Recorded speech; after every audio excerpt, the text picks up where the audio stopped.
Today I decided to give you guys a ranking of my top 10 Spider-Man video games.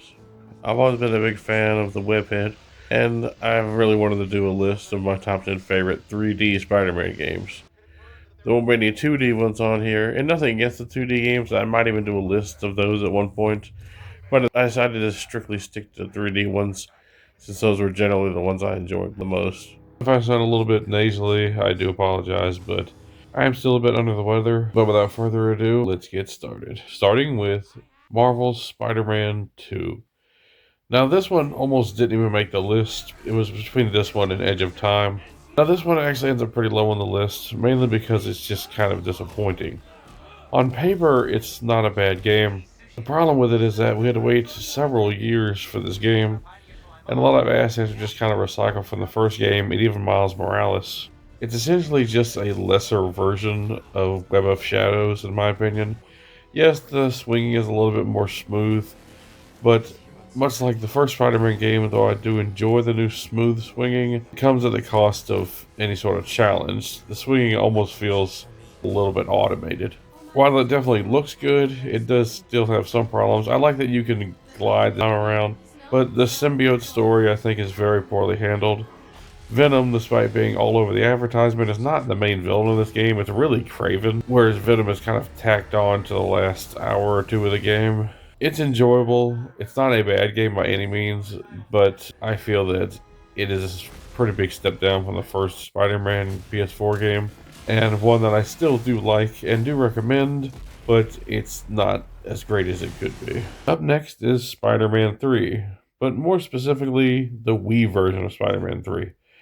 The flagship version is better in some ways. Graphically, it's a little bit better. And of course, there's probably a little bit more challenge to the PS3 version. But it lacks a lot of things that the Wii version includes, such as the ability to upgrade your character, the ability to switch back and forth between the costumes. It's an interesting balance where you can't just constantly use the black suit, but when you do use it, there is advantages. It's a nice little dynamic, whereas in the PS3 version, you just get the suit and it stays on you till the end of the game. One of the few examples of the non-flagship version being better than the console version. And while the graphics are definitely a downgrade from Spider-Man 2, probably due to a more rushed production, I still very much enjoy the Wii version of Spider-Man 3. You just can't beat the web swinging. It's so fun swinging your right hand to make him swing to the right and swinging your left hand to make him swing to the left. It doesn't feel exactly like you're swinging, but it is pretty damn immersive. And though the graphics are cartoony and there is some glitches in this version, it is a very fun adaptation of the third movie and my favorite version of the Spider-Man 3 game. Up next, we have Spider-Man Shattered Dimensions. I rather enjoy this game because it is one of the first linear Spider-Man games since the first movie game. And there's obviously nothing wrong with free roam Spider-Man, and he definitely lends himself to that. But it is nice to see them go back to the old school style of the first two PlayStation games. And this is a really entertaining game. Basically, the story shows Mysterio trying to steal this artifact, but upon the artifact getting damaged accidentally by Spider-Man, the dimensions start to shatter, and you get to play as 4 different Spider-Man across the timeline, including Ultimate Spider-Man, who has the symbiote suit, traditional Spider-Man, Spider-Man Noir, who sadly is not voiced by Nicolas Cage in this game, although this was before the movie, so understandably, and of course, Spider-Man 2099. You play as these 4 Spider-Men across the shattered dimensions and try to recollect pieces of the artifact to restore the timelines to normal. It's a fun adventure that's very reminiscent of the pre-free roam Spider-Man games, and it was a very welcome entry at the time. Definitely underrated and recommended. Up next, we have Spider-Man 2, Enter Electro. This was a really fun sequel, but unfortunately just didn't nearly reach the heights of the first game. However, it still is really fun and has most of the same mechanics as that original Spider-Man PS1 game. And it's one that holds a very special place in my childhood. I wanted this game for Christmas one year, but unfortunately I didn't receive it because I asked my grandmother for it and she got me the first game instead. I returned it, couldn't find a copy, and ended up getting a different game because she got it at Walmart. But about a week later, one of my aunts gave me $20 for a late Christmas gift, and I went and bought it at EB Games. So it was always a fun story and one that I always tied to this game. And while it is very much nostalgia that puts it at this part on this list, it still is a very fun game, even though it's a bit of a step down from its predecessor. But an enjoyable, fun adventure featuring the wall crawler going up against Electro and other Spider Man villains. Up next, we have Spider Man Web of Shadows. The most expensive game on the list, but not necessarily the best, shows Spider Man going up against Venom once again, only this time, due to the symbiote having a strange reaction, both him and Venom carry the black suit, and it's up to Spider Man to try to stop a symbiote invasion from taking over New York. The game also features a moral choice system where you can choose to be good or bad, which ultimately leads to different endings where Spider Man either rules New York City or saves it. A very unique game that unfortunately a lot of people overlooked at the time when it came out, which actually pushed prices up as it became more popular over time. The combat is magnificent. The cameos from Wolverine and Luke Cage, as well as other more obscure and bigger Marvel heroes, really does add to the game's atmosphere and style. The only downside I'd have to say is that the graphics do look a little kind of waxy, not as bad as Spider-Man 3 on the PS3, but it never was like a great looking game. Having said that, though, the combat is very fun. The web swinging is probably some of the best we've seen in the series, and the action is top notch. The downside is the story can get a little hokey at times, and the gameplay, despite being fun, can be a little bit repetitive. But it has a fun buddy system where you can use other villains who help you out after you defeat them. Great use of characters such as Luke Cage and Black Cat. It's just a unique and entertaining entry that was overlooked, but thankfully is getting its due in more recent years, and one that I do recommend. Up next, we have Ultimate Spider Man. This was an awesome game that came out only a year after the Spider Man 2 movie game, and it basically took the free roam aspect of that game and improved the web swinging, actually giving you the ability to climb up web lines, which is a great feature that hasn't really been seen since, except in maybe like one other game, if I'm not mistaken. The game follows the Ultimate Spider-Man comic books and looks just like the comic books. Despite the comic books being two-dimensional and the game being 3D, it perfectly translates the look of that comic into a 3D environment, and it works magnificently. The game shows you going up against Venom, as well as other villains, including Rhino, Beetle, and even Shocker, and it also allows you the ability to play as Venom. Spider Man plays pretty much how he does in the second movie game, but Venom has the ability to jump extreme distances and has to absorb people to stay alive, so you basically suck up human beings and then spit out their husks. It's not specifically said that they're dead, but it's kind of implied. So I guess you could argue that maybe it just like knocks people out, but it's still pretty damn funny. The game also features Wolverine at one point, which you get to fight as Venom, which is so great. The only real downside to the game is that it's very short. You can beat the game in probably about 6 hours or so. I remember when I first bought it back in the day, I was having such a good time and beat the whole thing in one sitting. But that doesn't really hurt the game because the post game lasts a long time and there's plenty of collectibles to get. And it's just a fun time all around. Up next would have to be Marvel's Spider Man. Released originally on the PS4, this is the most cinematic, despite not being based on a movie, and advanced Spider Man game that we've gotten up to date. On a pure technical level, if I'm being purely objective, it's probably the best made Spider Man game to date. However, my lists are not going by objectivity per se, although that does factor into it, but it's mostly what I just enjoy, which is why this one's not higher than fourth place. But having said that, this is still a very well made game with a fun story, and it's essentially just a reboot of the franchise. I mean, this happens with pretty much every new game, they kind of just start fresh, but this one actually feels very cinematic. It shows Spider Man, pretty much in his college years, which is my favorite version of Spider Man, going up against his most powerful villains after a fight with the Kingpin, and he has to basically just save New York from more or less the Sinister Six, although I think there's only five of them in this game. The game also features Miles Morales, although you don't get to play as him in the Spider Man suit, and Mary Jane as well. Although I don't really like their sections because I just want to play as Spidey and not sneaking around as a human being. And while the sequel is better in one area because it actually lets you play as Miles Morales Spider Man, that's pretty much the only improvement the sequel brings. This game has a magnificent story, great combat, the smoothest web swinging I've ever seen in the series, although not the best. It's kind of like they took the best free roam web swinging, which is probably like Web of Shadows, but then kind of mixed it with the on rail swinging of the Amazing Spider Man. So while I do enjoy the web swinging, it does feel a little bit too forgiving and kind of loses some of the skill of the previous games, although it is the smoothest that we've seen the web swinging. The combat is unmatched and is the best we've seen in a Spider Man game.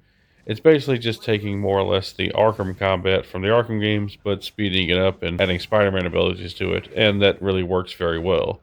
This was done to a lesser degree in the Amazing Spider-Man games, but it's kind of perfected here. Some of the great story that features the Sinister Six, emotional beats including, spoiler alert, the death of Aunt May, and a great Jay as well as Miles Morales. It's just a fun reintroduction into modern-day Spider-Man that even briefly features Stan Lee as well. One of the best of the new games, and one that I think is very entertaining and shows that Spider-Man can still be great all these years later. Coming in at number 3 is the game that changed it all, and that's Spider-Man 2. Not to be confused with Spider-Man 2 Enter Electro, or Marvel Spider-Man 2, or Spider-Man 2 The Sinister Six. This game follows the second Sam Raimi movie, and this shows Spider-Man trying to stop Doc Ock, as well as other comic book villains, as they attack New York City. This was the first time we saw a free roam Spider Man, and even to this day, it's some of the best free roam action. Although I do like Spider Man 3, especially the Wii version, the swinging was not quite as good as here. And Ultimate, although the swinging is similar in quality, it's not quite as fun as this one in terms of side stories and overall feel. For the first time that they tried the free roam aspect, they really nailed it on the first go round, and it's still my favorite of the free roam Spider Man games. I still do love the new Marvel Spider Man, and to a lesser extent the sequel, and you gotta love Ultimate and Web, but they really did capture something special in this first outing, and the game still looks great even by today's standards. I wish they would do like a proper collection of Spider Man games, especially the 3D ones, because this really is a game that I think needs to be played by future generations who probably didn't grow up with it like I did. Although the future games had better combat and better graphics, the free roam aspect of this one is still great and it's unmatched. And it's the only free roam Spider Man game where you actually get to go to the freaking Statue of Liberty. This game is going on 22 years old this year, and it's still the only one that actually allows you to go to the damn Statue of Liberty. I don't know what these game designers are so afraid of. She's not contagious, just have it to where you can go to it. But the new one, despite all the graphical power and fidelity, can't let you go to see the old girl, and it's just a shame. Hell, even the original Spider-Man game on PS1 showed a cutscene where he was on top of her head. But regardless, it's still a magnificent game and one that I do enjoy.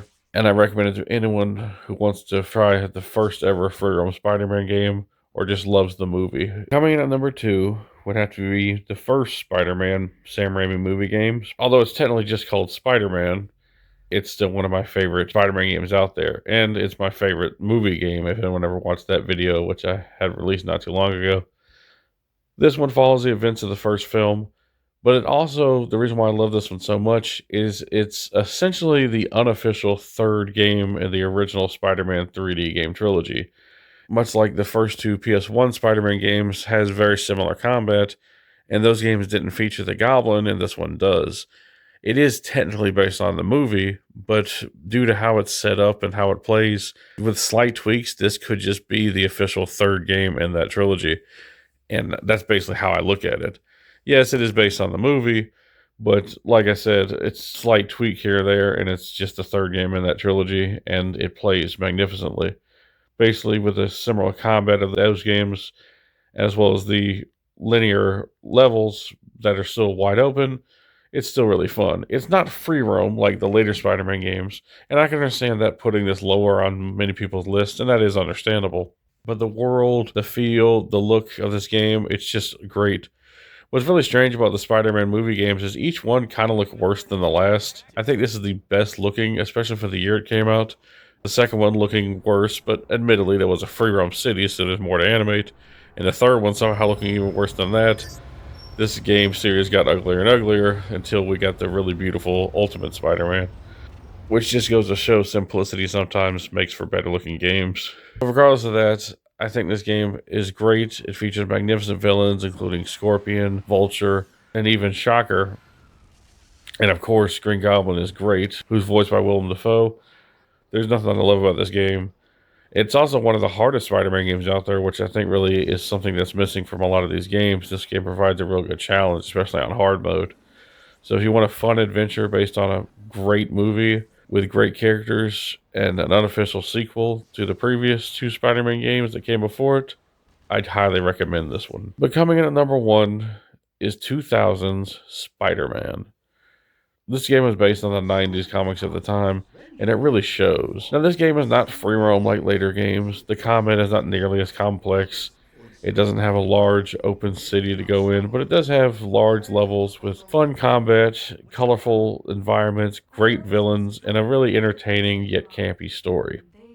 I think the reason why this one is still my favorite after all these years, despite many of the later games technically playing better, is that it encapsulates the world of Spider-Man, I think, better than any other game. There was this magical moment in the 90s where Marvel, I think, was firing on all cylinders.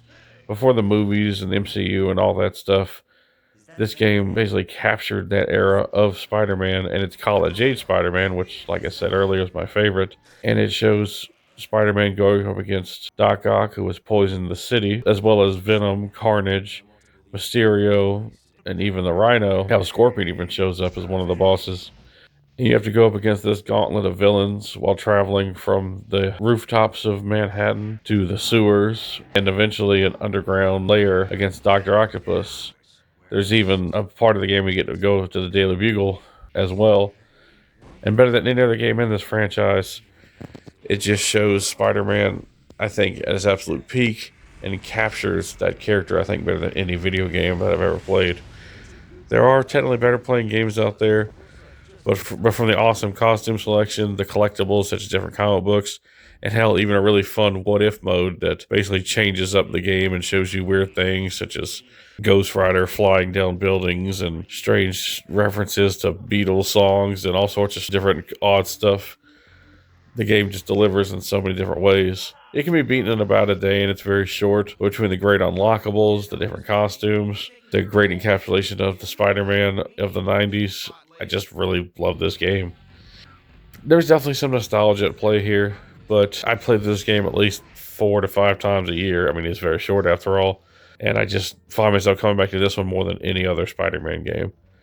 I highly recommend it, and if you have yourself a PS1, PS2, 3, Dreamcast, or N64, you have to pick this game up.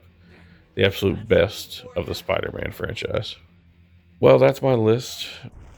I thank you all for watching. I do apologize for this video coming out so late, but between work being hectic and me being sick for about a week and not being able to talk, I only just now able to record this for you guys.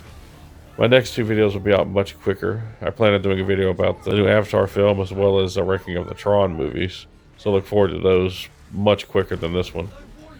If you'd like, leave your list down below of your favorite Spider-Man games, or just tell me your favorite Spider-Man game. And peace out.